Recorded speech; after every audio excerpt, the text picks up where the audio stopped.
Today on the Inquiry Zone, how do you redirect a student's question with a question?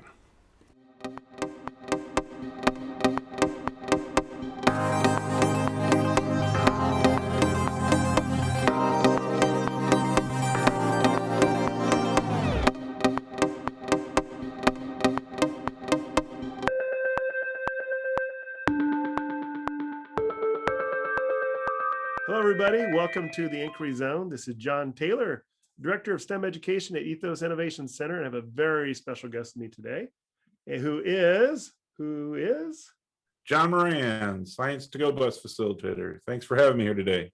Great to have you with us. Nice. And I'm wondering, do you have a question for us?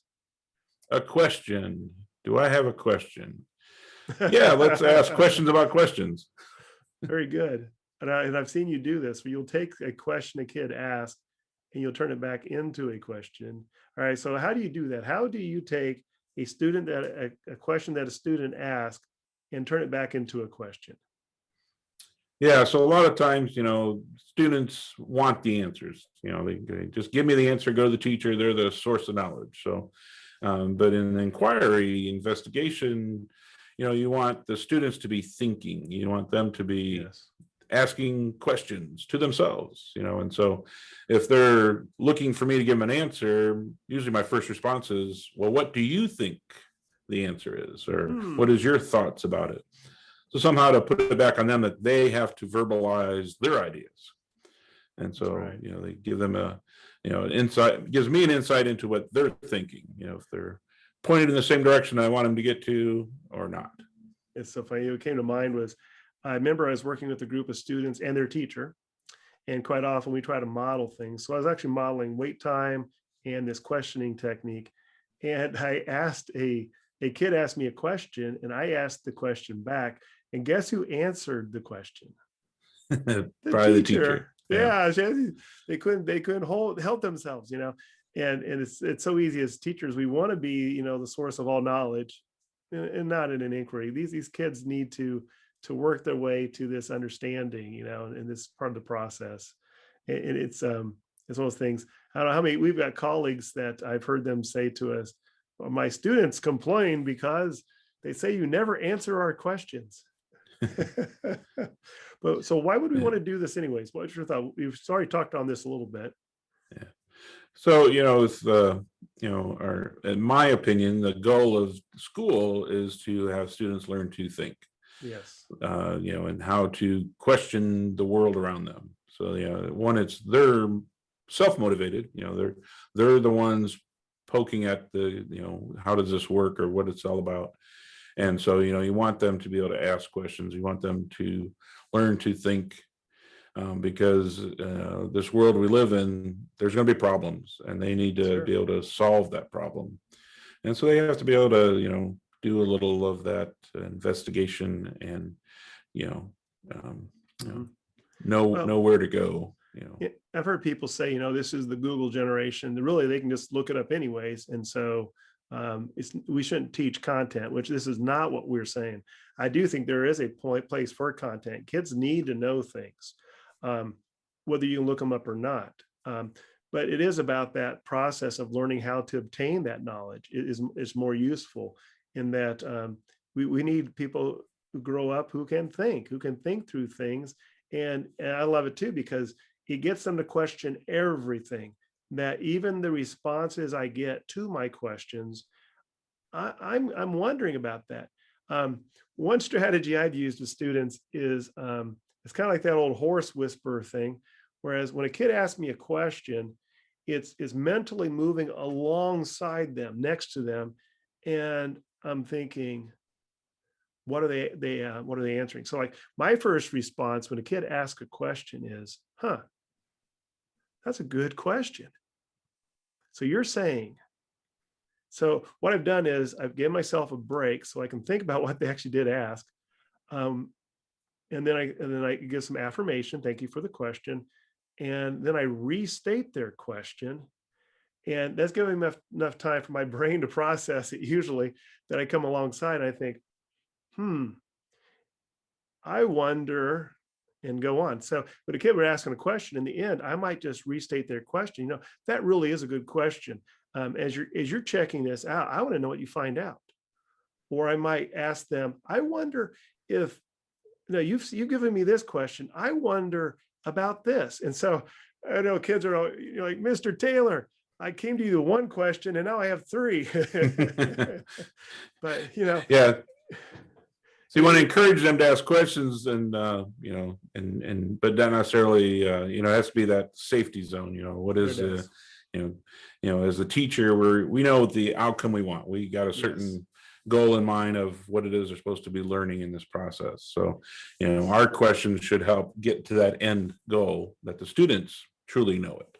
They've investigated it. They, you know, by the more that their brain's involved, the more that they're asking questions, you know, the deeper level of understanding they should be getting out of it. See, you're keeping me in check here, because it isn't about creating more random questions. In fact, I usually have a selfish interest in that as I prepared for a lab or investigation, where the exercise was, I kind of know where we're going to go. And so if a kid is asking a question that I can connect to a question I want them to ask, this is a great opportunity. They ask their question, oh yeah, that's a good question.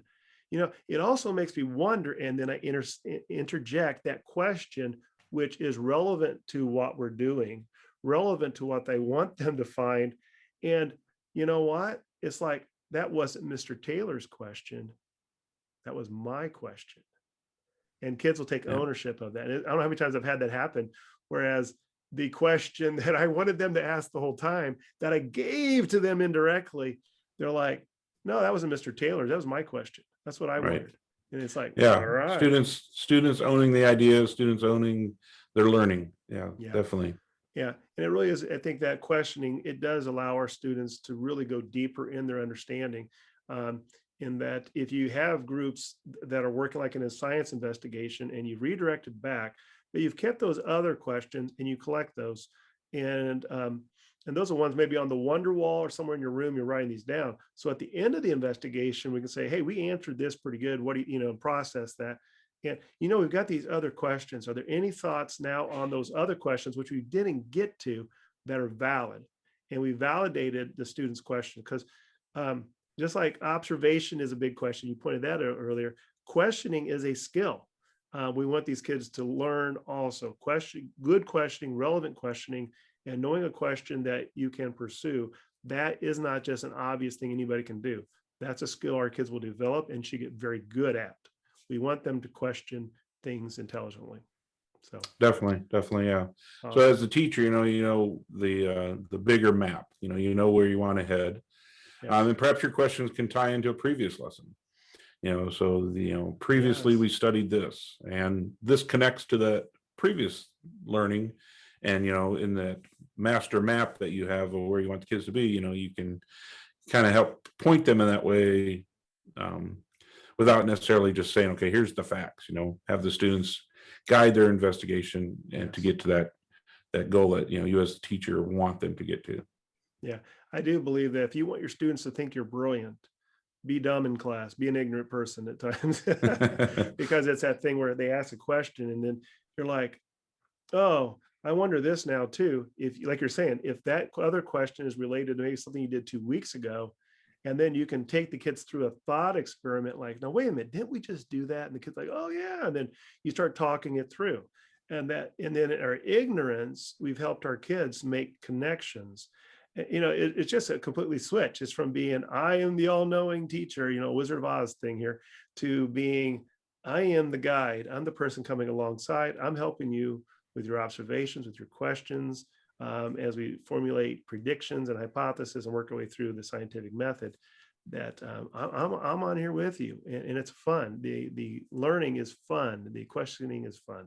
So yeah, and the more they're involved and it's their ownership, then that should be deeper in their thought patterns, deeper into their understanding, so that they hopefully will, definitely remember it not only today, but down the road, they've truly learned the concept. It made me think of one more good point to make here, is that when a kid asks a question, and as a teacher, we give a response, and we've answered it in terms of what we think the answer should be, realize we just stopped a process. And I've seen this happen. Like the kid's question and our answer might not even go together. We may have missed it, that what they really were asking was not what we thought we heard, and we give an answer. And the kid will not ask anymore because that is now done. And that's a danger. We are sabotaging the learning quite often by being too eager to give the response. And I think sometimes as teachers, we give responses because we want to direct. And I do think there's more of a discussion. People should check out the video about open and closed questioning, because whether we direct to an open question or a closed question will determine how much longer the questioning goes. We can actually make something stop very quick if we need to, but we can also make this go on if we have time to do that. So that's another thing, another video. We're checking out open and closed questioning. But pretty good. So anything else, John? I think that was a great question, by the way. Great question. Thanks for bringing that in. Yeah. Like you're saying, as the teacher of the classroom, you've designed, the map of where you're heading. And so there'll be a time where you want that closed question, you want it to draw to an end. Yes. But, in that process of the investigation, though, it can't be the first thing. You have to make the students dig into it and take ownership in that process, so that they truly, your goal is that they deeply understand it. Deeply understand. I like that. Yeah. Not just at the surface level, just not, a covering of the material, but actually digging into it and gathering deeper thoughts. Yeah. So again, everybody, as you have questions, look at the bottom for the contact, wherever that is down there, and email to us. Contact us with more questions. We love picking up questions for professional development sessions with teachers when we're working with them, but also the ones you send in. It gives us something to talk about. Although there's lots of questions out there for sure that we can talk about. Thank you again for joining us, and have a great time in your inquiry zone.